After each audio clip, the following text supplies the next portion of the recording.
Imagine a place where dreams go to hide, not to die, but to patiently, stubbornly wait. That was the Celeste Grand Hotel, a glittering monument to luxury in the heart of a bustling city, and within its walls, moving silently through the opulent halls, was Nia Brooks. By day she blended into the background, a ghost in a uniform, meticulously cleaning the very surfaces that reflected a world she was, by all appearances, excluded from. But what if I told you that this quiet cleaner held a master's degree from a prestigious university, fluent in 6 languages, a brilliant mind hidden in plain sight? What if I told you that one unexpected phone call, in a language no one else understood, was about to shatter her carefully constructed anonymity and expose a truth that went far deeper than dust on a chandelier? Because sometimes the most extraordinary stories aren't found in the spotlight, but in the shadows, waiting for the perfect moment to emerge. It wasn't a choice she'd made lightly, this descent from academia to anonymity. Life, as it often does, had a way of rerouting even the most meticulously planned journeys. Student debt, the silent, relentless predator, had cornered her. Countless applications, each meticulously tailored, had been met with the same polite, impersonal rejection, or worse, the chilling silence that spoke volumes. The subtle tilt of a head in an interview, the overly casual mention of cultural fit, the unspoken prejudice that seemed to cling to her very presence, whispering, "You don't belong here, not in this role." So, she'd taken the only path open, a path that paid the bills, swallowed her pride, and allowed her to disappear into the vast, impersonal machinery of the hotel. Every scrub, every wipe, every perfectly aligned pillow became an act of silent defiance, a whisper of self-worth against the roar of a world that refused to see her. Today, however, the usual quiet hum of her routine was about to be shattered. The hotel was abuzz, hosting a high-stakes international conference, drawing dignitaries and delegates from around the globe. The air crackled with importance, and every department was stretched thin. Nia found herself near the bustling front desk, meticulously cleaning the brass fixtures that gleamed under the soft light. Suddenly, a panicked voice erupted from the reception area. "I'm sorry, sir, but I don't understand. Could you repeat that?" It was the young desk clerk, flustered, holding a phone receiver as if it might bite her. The words emanating from the earpiece were a rapid-fire torrent of Dutch. Nia's ears, finally attuned to the nuances of language, instantly registered the urgency, the specific dialect. It was Professor Van Dyck from the University of Amsterdam, clearly distressed, explaining a critical scheduling conflict for a key speaker. Without thinking, a phrase in perfect Dutch slipped from Nia's lips. A calm, reassuring translation offered to the struggling clerk. "He needs to know where the revised schedule for Hall B is. It's urgent." The effect was instantaneous. The young clerk's eyes widened in disbelief, but more importantly, a figure emerged from the discreet shadows of the adjacent lounge. Mr. Harrison Thorne, the reclusive, visionary owner of the entire Celeste Grand chain. He had been quietly observing the chaos, and his sharp, intelligent eyes, usually assessing market trends and profit margins, were now fixed solely on Nia. He had heard every word. A flicker of something unreadable crossed his face. Surprise, intrigue, perhaps even a hint of shame. This, ladies and gentlemen, was the moment the universe decided to intervene, throwing a tiny, unassuming pebble into the placid pond of Nia's invisible life, sending ripples that would soon become a tidal wave. But where there is light, there is also shadow. Standing nearby, her expression a mask of barely contained fury, was Supervisor Bethany Hayes. Her eyes, usually scanning for dust motes and infractions, narrowed into slits as she witnessed Nia's impromptu linguistic display. For Bethany, Nia wasn't an employee, she was a personal affront. A black woman, young and undeniably educated, doing her job, yet clearly aspiring to something more. Bethany saw not talent, but insubordination. Not brilliance, but a threat to her rigid hierarchical world. And in that moment, a chilling, vindictive thought took root. Later that morning, the summons came. Nia was called into Bethany's office, a small, cluttered space that felt disproportionately cold. "Brooks," Bethany began, her voice dripping with artificial sweetness. "I understand you have a flair for languages. How charming."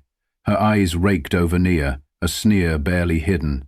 However, your primary duty here is cleanliness, and frankly, your recent performance in the main lobby leaves much to be desired." Nia's breath hitched. She had never received a single negative performance review. "Effective immediately," Bethany continued, leaning forward, savoring each word, "you are reassigned.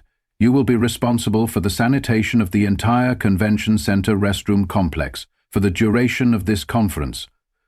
And I expect it to be spotless." The air in the small office seemed to thicken, heavy with the weight of insult. This wasn't a punishment for a missed spot. It was a deliberate, calculated humiliation, an attempt to shove Nia back into her place, to grind her spirit into dust. The convention center restrooms were notoriously sprawling, disgusting, and thankless, a task designed to break even the most resilient. But as Nia walked out, her back straight, a quiet determination solidified within her. The indignity burned, yes, but beneath it a tiny rebellious spark glowed. She would clean those restrooms, and she would do it with the same meticulous dignity she brought to every task, because this wasn't just about cleaning anymore. It was about proving something, not to Bethany Hayes, but to herself. Unknown to both Nia and Bethany, the ripples from that Dutch conversation were already reaching far beyond the front desk.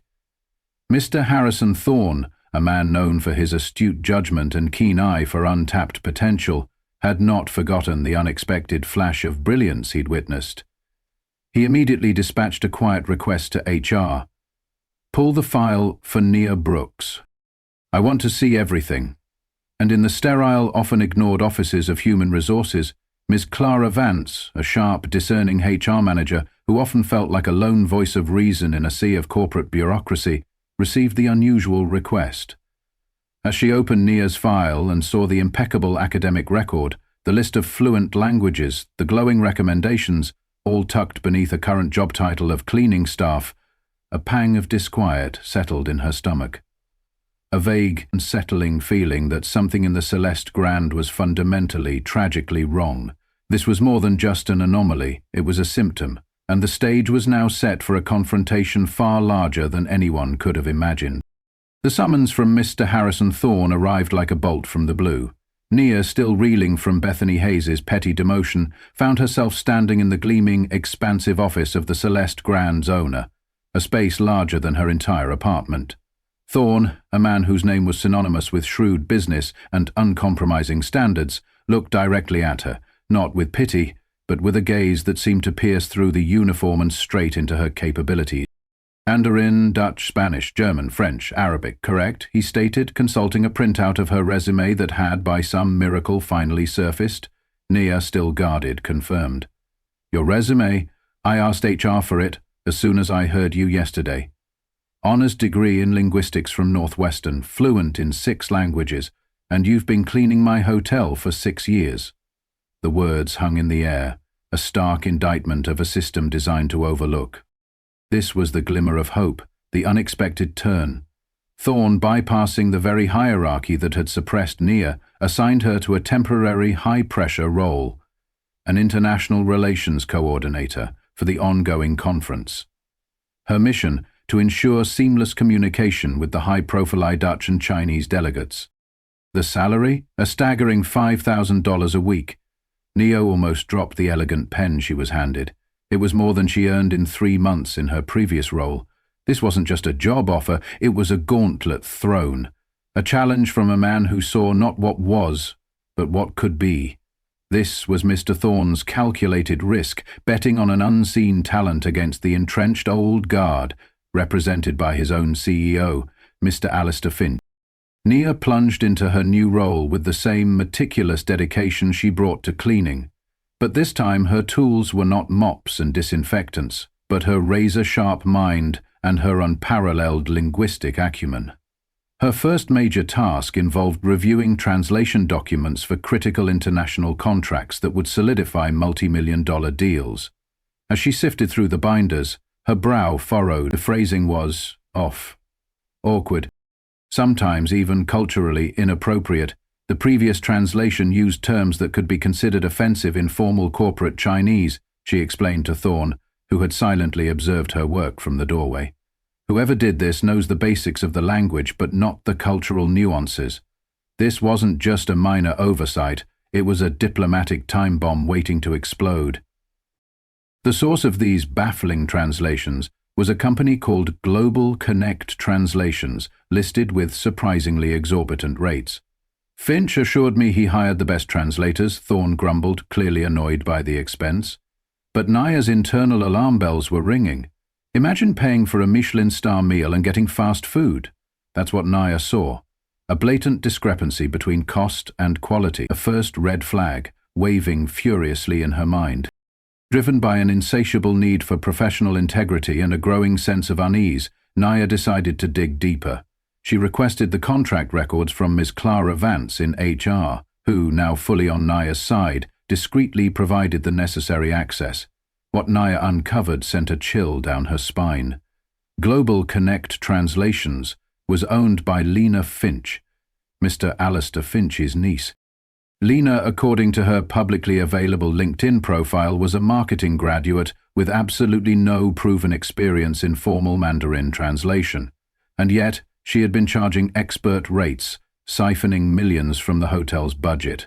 The shoddy translations weren't just mistakes, they were a deliberate, fraudulent scheme. This wasn't mere incompetence, this was blatant, systemic corruption. Nia's first instinct was to confront Finch, to expose the truth through official channels. She drafted a detailed report outlining the fraudulent contracts and the clear conflict of interest. She escalated it through Ms. Vance in HR, following every protocol. But then, the invisible wall slammed shut. Her report seemed to vanish into a bureaucratic black hole. The very hierarchy designed to ensure fairness became a shield for corruption. Nia's past applications for internal promotions, which had mysteriously gone missing from her file, now made perfect sense.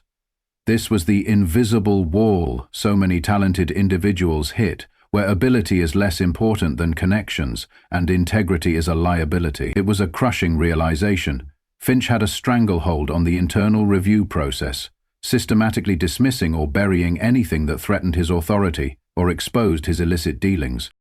But Nia was no longer alone. Miss Clara Vance, the astute HR manager, had been quietly disturbed by Thorne's initial request for Nia's file. Now, with Nia's detailed report in hand and a growing mountain of her own observations, a consistent pattern of rejecting qualified non-white candidates, especially women, over the last 5 years, Miss Vance understood the full scope of the rot. She had faced similar frustrations with Finch's opaque leadership, her own recommendations for diverse hiring ignored, her concerns about high turnover among qualified minority employees dismissed. Sitting across from Nia, the unspoken understanding passed between them. They formed a quiet, strategic alliance. 2 women, one from the shadows of corporate power, the other recently emerged from literal shadows, deciding to take a stand. "We need irrefutable proof, Nia," Miss Vance whispered, her voice low and firm. "Something that bypasses Finch entirely and goes straight to Mr. Thorne. Something that will make him act." This was no longer just about Nia's personal justice. It was about exposing a system of prejudice and corruption that had held back countless deserving individuals. And together they began to weave a web of their own, a web of evidence, meticulously gathered, that would soon ensnare those who believed themselves untouchable. The stage was set, not just for a reckoning, but for a revolution. The air in Mr. Thorne's penthouse office was thick with a tension that hummed like a live wire. Nia and Miss Vance stood before him, the weight of 6 years of systemic injustice, 6 years of hidden talent, laid bare on the polished mahogany desk. Their evidence was meticulously compiled, screenshots of inflated invoices from Global Connect Translations, comparative rates from legitimate, top-tier translation agencies showing Thorne was paying 3 times the market rate. There were printed emails confirming receipt of Nia's countless transfer requests, all mysteriously denied, and, perhaps most damning, a detailed report from Ms. Vance, showcasing a consistent 5-year pattern of rejecting qualified non-white candidates, especially women, from higher positions within the Celeste Grand. Thorne listened, his face hardening with each revelation, his jaw clenching. "You're absolutely sure about this?" he asked, his voice dangerously calm. Nia met his gaze, unflinching. "I have everything documented, Mr. Thorne. More than that, I have proof this has been going on for years, not just with me, but with others." The silence that followed was deafening, broken only by the distant hum of city traffic.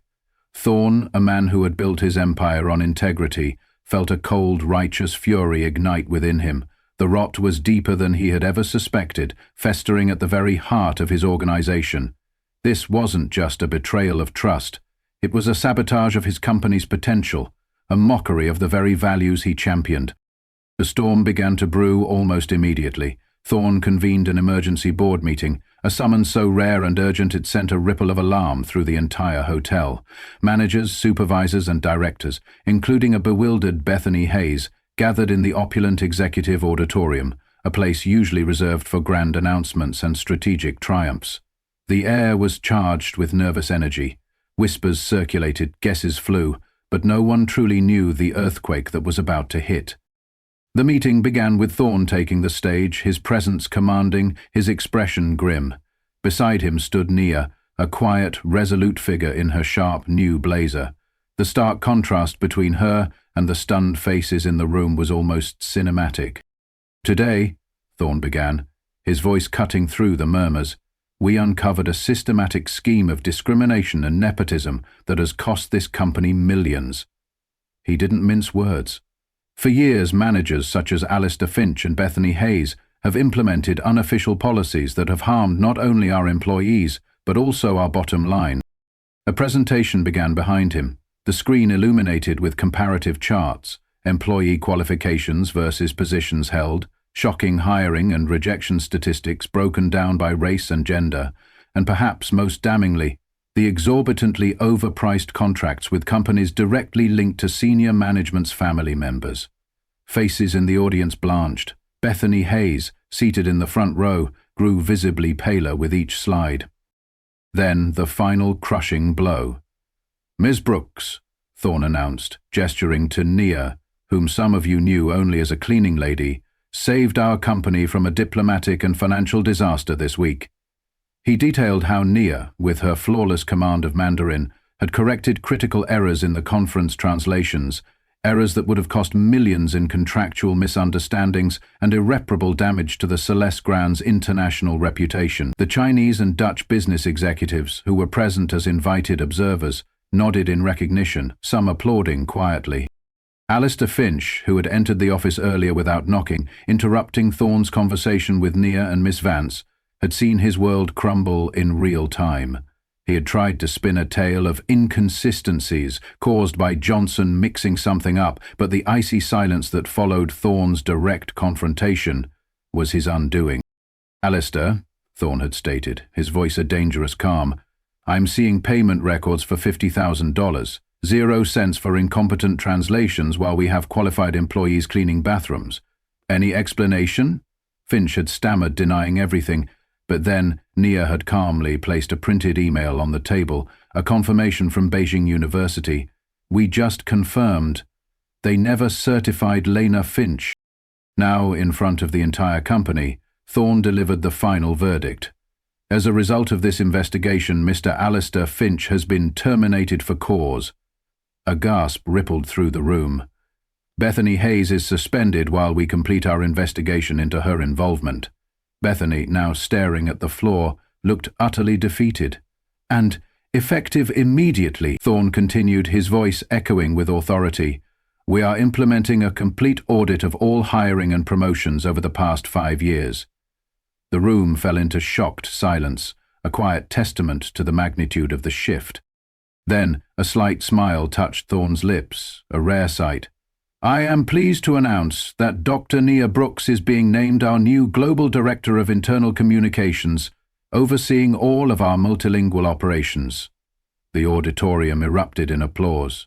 Hesitant at first, then enthusiastic, especially from the cleaning crew sitting in the back, many of whom were applauding with tears in their eyes. It was a moment of profound vindication, not just for Nia, but for every unseen, undervalued soul in that room.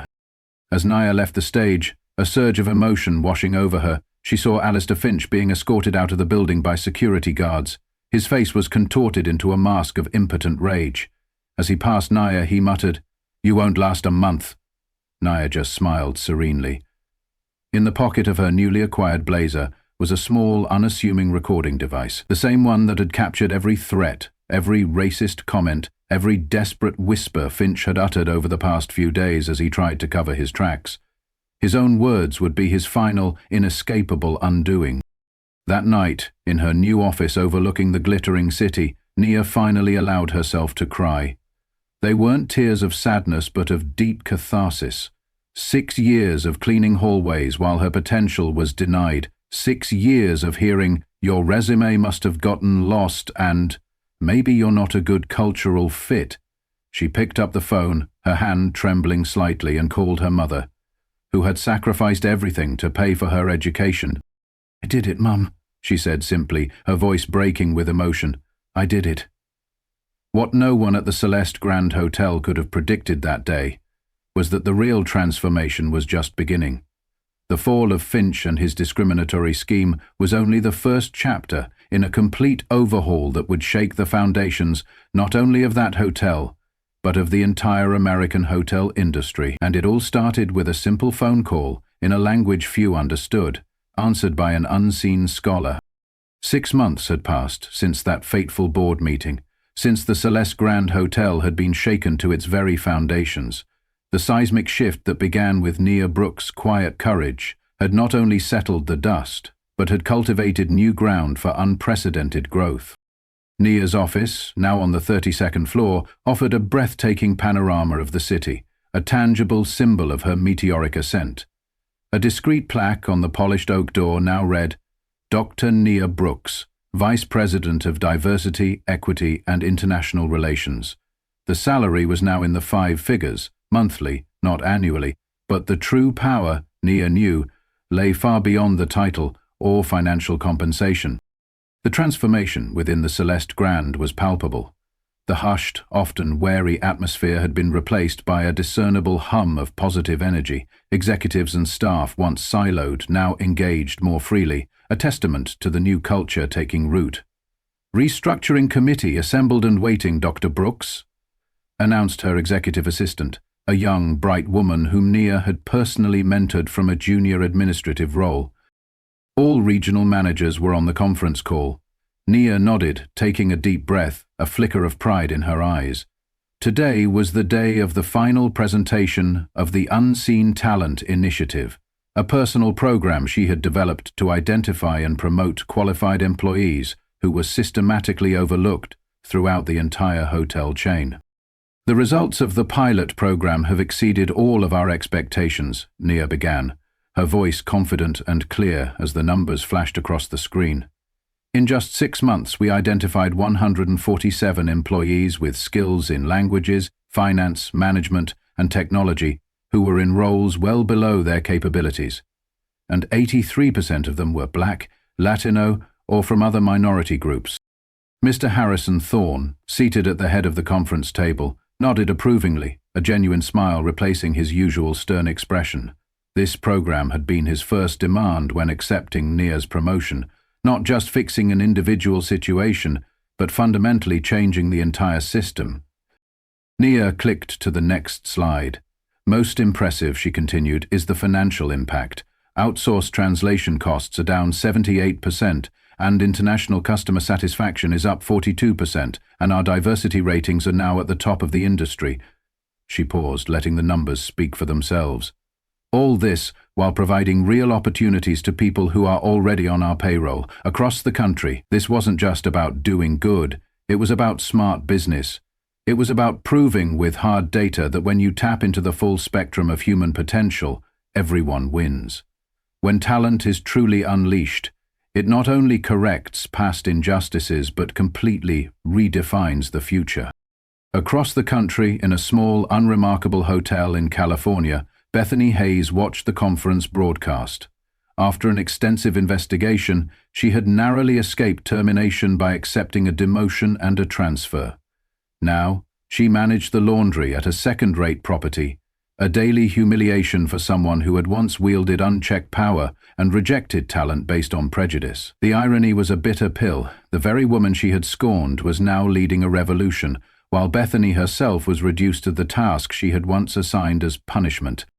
Meanwhile, Thomas Whitmore, the former director of operations and architect of the fraudulent translation scheme, was not attending any conferences. After his dismissal, no luxury hotel would touch him. Allegations of systematic discrimination and embezzlement had permanently tarnished his name in the industry.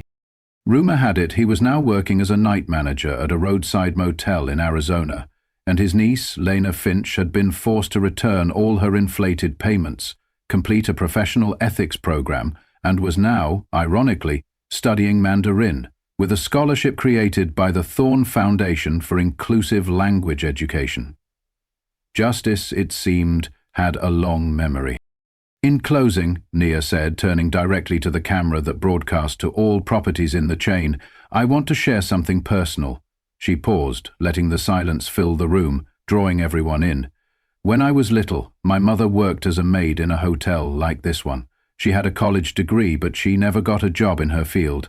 She always told me, Nia, no matter how much they try to make you feel invisible, your worth is not dependent on their recognition.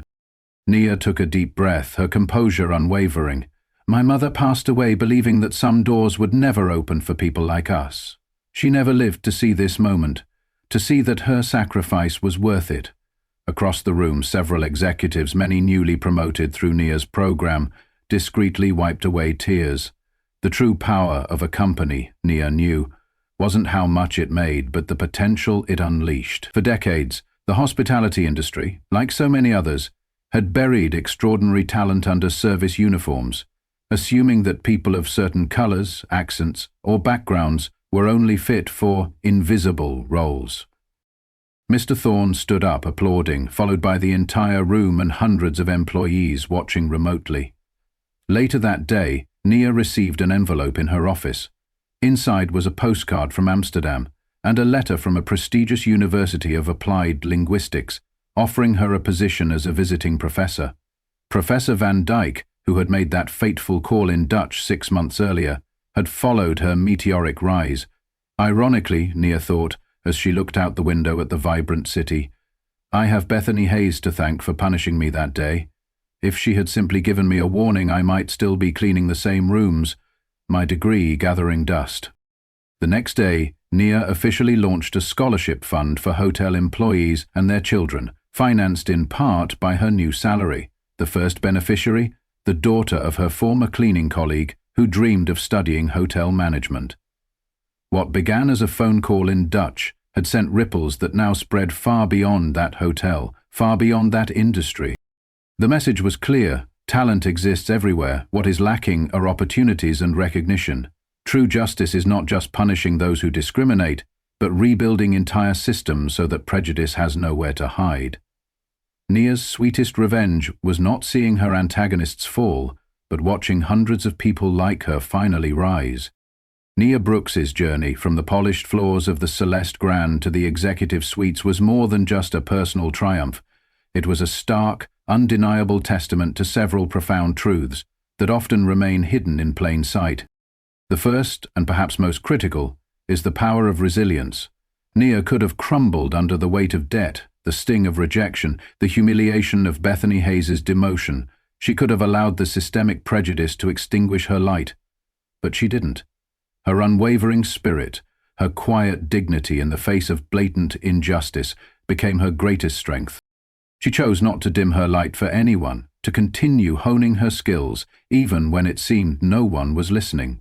For every person out there who feels unseen, unheard, or undervalued, Nia's story whispers a powerful message. Your worth is inherent, not granted by external recognition. Keep cultivating your unique gifts, for the right opportunity or the right ally might just be around the corner. Second, Nia's story ripped open the veil on the insidiousness of hidden bias. It wasn't always overt racism that kept talented individuals like Nia suppressed. Sometimes it was the polite but firm no, the missing resume, the dismissive glance, the assumption that certain people only fit certain roles. This subtle, pervasive prejudice can be far more damaging than outright hostility, because it operates in the shadows, quietly suffocating potential and trapping brilliance in invisible positions. It highlights a critical flaw in many systems, a focus on who you know or what you look like, rather than what you can do. Third, we witnessed the courage to act. This wasn't just Nia's courage, though hers was immense. It was Mr. Harrison Thorne's willingness to see beyond the uniform, to challenge his own CEO, to dismantle the old guard and embrace a new vision. It was Ms. Clara Vance's quiet bravery, risking her own position to become an ally, meticulously gathering evidence to expose the rot within her own department. Their actions remind us that change often begins with one person, willing to look deeper, to question, and to stand for what is right, even when it's difficult. And finally, we saw the transformative power of opportunity. When Thorne gave Nia that chance, he didn't just give her a job. He unleashed a force for systemic revolution. The Unseen Talent Initiative proved that diversity isn't merely a buzzword, it's a competitive advantage. By actively seeking out and empowering those who were marginalized, the Celeste Grand didn't just do good, it became more profitable, more innovative, and fundamentally stronger. When you tap into the full spectrum of human potential, everyone wins. So what lessons can we draw from Nia's ascent for our own lives, for our own communities? For the unseen talent, don't dim your light for anyone. Document your skills, tirelessly pursue learning, and keep advocating for yourself, even when it feels like no one is listening. Your voice, your talent, your unique perspective, they are invaluable. Sometimes, the very stones thrown at you become the foundation of your monument, just as Bethany Hayes's petty punishment became Nia's unforeseen stepping stone. For leaders and decision-makers, look beyond the resume, beyond the job title, beyond the surface. True talent often resides in the most unexpected places, in the quiet strength of a cleaning crew member, in the untapped brilliance of an overlooked assistant. Actively seek out and empower those who are marginalized. Create systems that reward merit and dismantle the invisible barriers that stifle potential. For everyone, challenge your own biases. Question the status quo. Be an ally. One act of prejudice can crush a dream, but one act of courage, one voice willing to speak up, one hand extended in opportunity, can spark a revolution that benefits us all. Nia's journey forces us to reflect. What unseen brilliance are we overlooking in our own lives or communities? What talents are being buried beneath assumptions, prejudices, or simply a lack of opportunity? The greatest lesson Nia teaches us is that true greatness isn't about overcoming barriers alone, but about ensuring the doors remain open for everyone who comes after. Her story isn't just a tale of personal triumph, it's a powerful call to action, a reminder that every individual has immense value, and that real justice isn't just punishing those who discriminate, but rebuilding entire systems so that prejudice has nowhere to hide. If this story resonated with you, if it made you think, made you feel, then please hit that like button, share this video with someone who needs to hear this message, and subscribe to our channel for more tales that challenge, inspire, and remind us of the incredible human spirit. Your support helps us amplify these crucial stories. Thank you for listening.